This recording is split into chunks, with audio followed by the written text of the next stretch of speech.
Tomorrow marks exactly 30 years to the day when Ronnie O'Sullivan was crowned UK champion for the very first time. And off air, we were talking about what stories and memories we have of that time. And Neil, there's a special one which, I mean, first of all, what a performance that was in the final against Stephen Hendry. It was because, Ronnie had turned professional the summer before, and to be honest, we knew what a good player he was, but he just whizzed through all those qualifiers. He's in Blackpool, in the Norbrett Castle, playing qualifiers for every event for 3 months, basically, winning, beating everybody.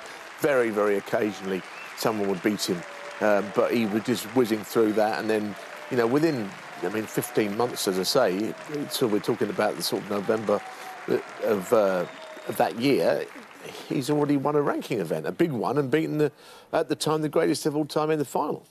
And a man who would then become the greatest himself.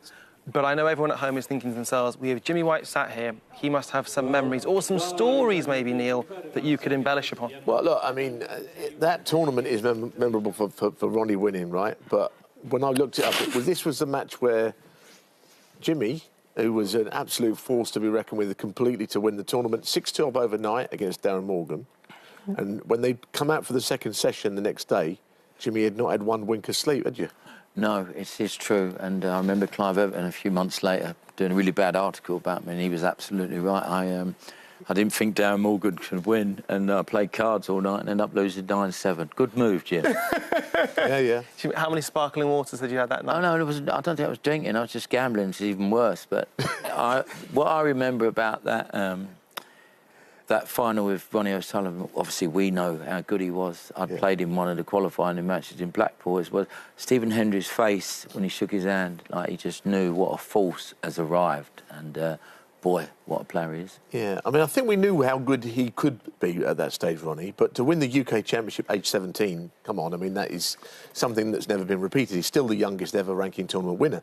2 players have got to finals and nearly beaten it, but none of them would have been in the UK Championship because it is a big event, was then. So, 30 years ago, and that's the thing about Ronnie's career, it's such longevity, isn't it? Now he's still up there, world #1 all these years later. It's incredible. And you pointed out to us off air that actually in the semi-final he beat Steve Davis. It wasn't like it was an easy route to that final. He'd had some good wins all along the way, yeah. He'd had some terrific wins. Funny enough, the year before he lost to Cliff Wilson, if you remember, 9-8 in the first round, which people thought, well, he was an elderly player, very good player of his time, but just in the space of a bit of time, it was obvious how Ronnie is. The trouble is, a lot of people now say, I'd like to emulate Ronnie, but I don't think anyone ever will. Whatever they achieve, and there's some brilliant players around, Ronnie's a bit of a one-off, really, because at the age of about 12 or 13, he was as good as a lot of the professionals then. And what's quite interesting, bringing it back to Mark Selby, is that actually we think of all the finals that Selby and Ronnie have had together.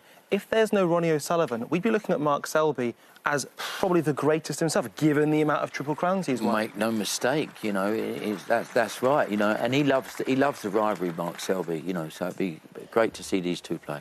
Hi, I'm Ronnie O'Sullivan and welcome to Eurosport Snooker on YouTube. Click here to subscribe to Eurosport Snooker.